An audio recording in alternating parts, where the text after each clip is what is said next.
Hello there, I'm Fintusius and today I'll be covering a different kind of video on the channel, with a recent discovery by the secret finding Discord of the so-called secret slime Serpent mount, which is obtained by soloing the last two bosses or in some cases just the last boss in heroic plaguefall. A lot of people have been trying their best at getting it on their own, however, if you're not playing one of the recommended specs, this is indeed quite a challenge for a vast majority of DPS specs. Having said that, it is actually possible to get help by a friend, and how to do it I'll cover in the second part of the video. So for now, on to the run itself. Contrary to popular belief, a vast majority of the instance is actually skippable on your own, so here I'll be showcasing you the most efficient route you can take.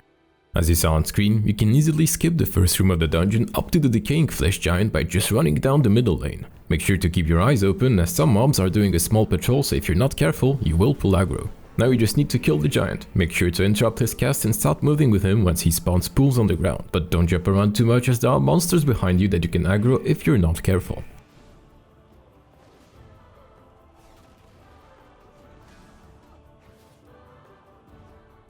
After successfully killing him, you can just mount up and walk to the side of this little toxic lake.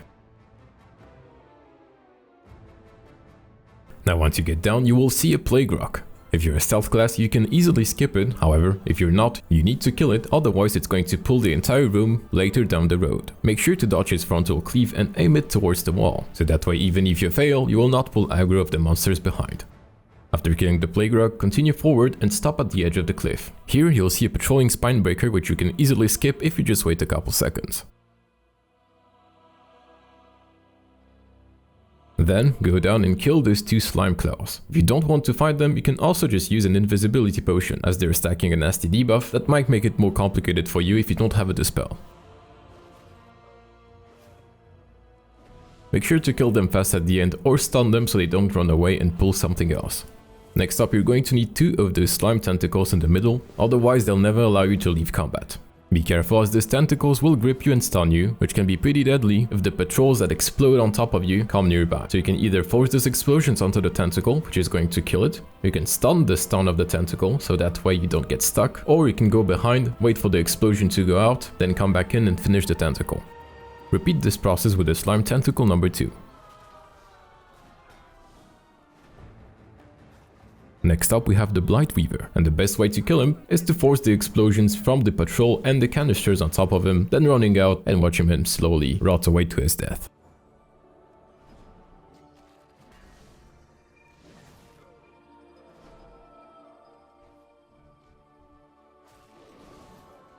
Now you can easily mount up and traverse through the middle, making it possible for you to easily skip the entire room. Once you arrive to the stairs, make sure to heal up, then mount up again, as running through this river is going to leave a stacking dot on you, so I wouldn't recommend making a picnic here.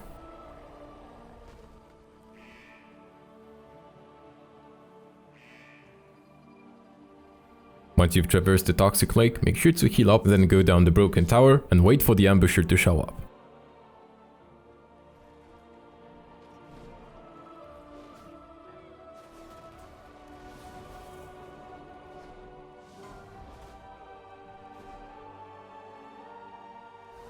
Those ambushers are going to be the most difficult mobs of all the trash packs ahead of you, as even though you can stop the stealth links from spawning by stunning the cast, but it might eventually go through if you're not able to kill the ambusher fast enough.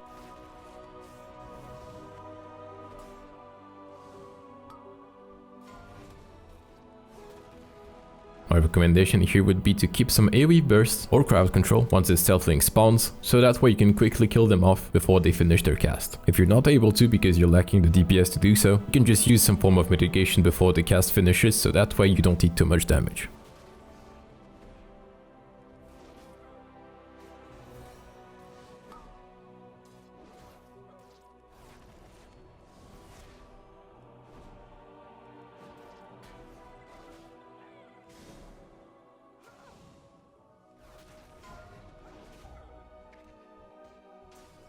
Technically, you're not required to kill the other trash pack, however doing so will make the room bigger for you as you'll have more space when fighting the boss.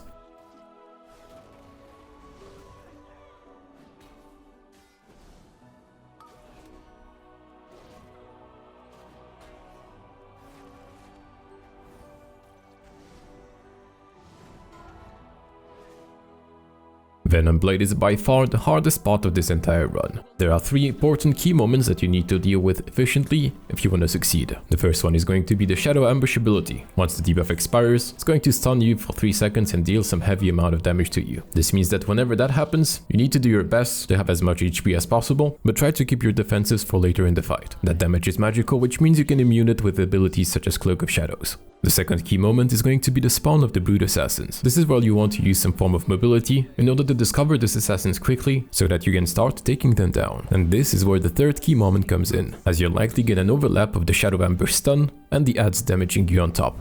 Once the first set of adds spawns, this is where I recommend you to use your damaging cooldowns on top of using the Bloodlust drums. Those adds are going to do a lot of damage to you, so it's best for you if you kill them off quickly before you get overwhelmed.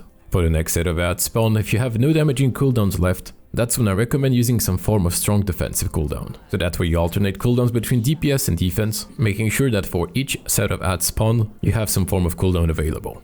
If your class is able to dispel poisons, make sure to dispel the debuff on you, as otherwise those adds will hit you for even harder. A Kyrian potion will also do the trick.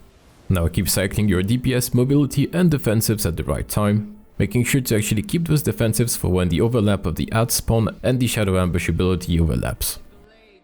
Once you've made it past this boss, let's move to the last part. First off, clear off all the trash mobs that you'll see on your way, but be careful as they hit pretty hard in melee. However, they're extremely slow, which means you can just kite them out and kill them from afar, or at the very least doing some hit and run tactics.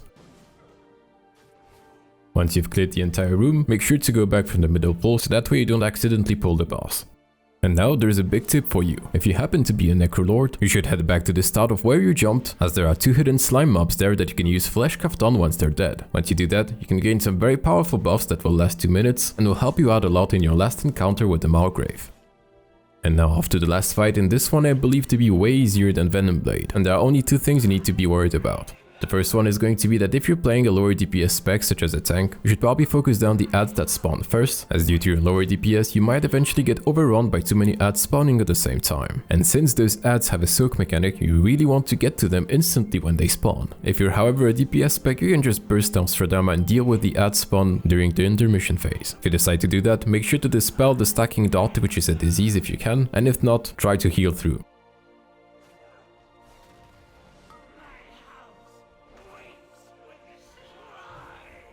And now during the intermission itself, as showcased on the clip, this is exactly what you do not want to do, as if you just follow the spawns of the tentacle without any movement speed increases, you will eventually get hit by them. The best tip I can give to you is to just sidestep to the side of the first tentacle when it actually spawns.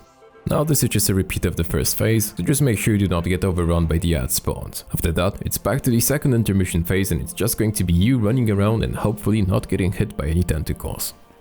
Once you've managed to survive this, the last phase is going to begin and now you'll have to face off against Stradama while also dodging the tentacles at the same time. If you manage to hold on to them, this is where you can be using your cooldowns as well as Bloodlust drums in order to finish off the phase quickly so that you don't stress out too much and make a mistake which might lead to your death.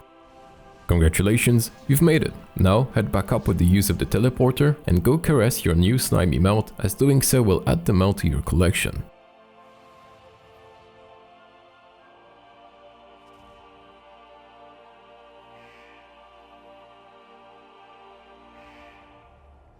It is actually possible to have a friend help you out in the process. In order for you to do that, make sure that you guys both invite each other into a group, then head to the plaguefall dungeon entrance. Now, have only your friend enter the instance, then have him clear all the path for you, which includes killing Venom Blade, then have him go out of the dungeon once only the Margrave is left. Once your friend is out, all you have to do is finish the last boss in order to have the slime serpent spawn, which is going to make your entire mount run considerably easier. Before you engage Stradama, make sure to help yourself out with those Necrolords buffs if you are part of that covenant. By having you deal the final blow to the Margrave, the game will still treat it as if you have soloed the instance. That is as long as you have followed those specific steps. Now head back up and go claim your mount by petting the serpent in the pool. Once you've done that, you can also click the like button on this video if you deemed it worthy of it, as it's going to help me out a lot. You can also check out my streams on Mondays, Wednesdays and Fridays over at twitch.tv/Ventusius, where I try to teach players of all skill levels how to get better at WoW arenas. Come hang out, it's pretty chill over there, as we even have smooth jazz music. If you want to see more variety of World of Warcraft content coming on the channel, feel free to subscribe, as it's going to make me one happy hedgehog. Yeah, that definitely sounds like something you would say when you're missing a night's sleep. Have a wonderful day and hopefully see you in the next one. Goodbye.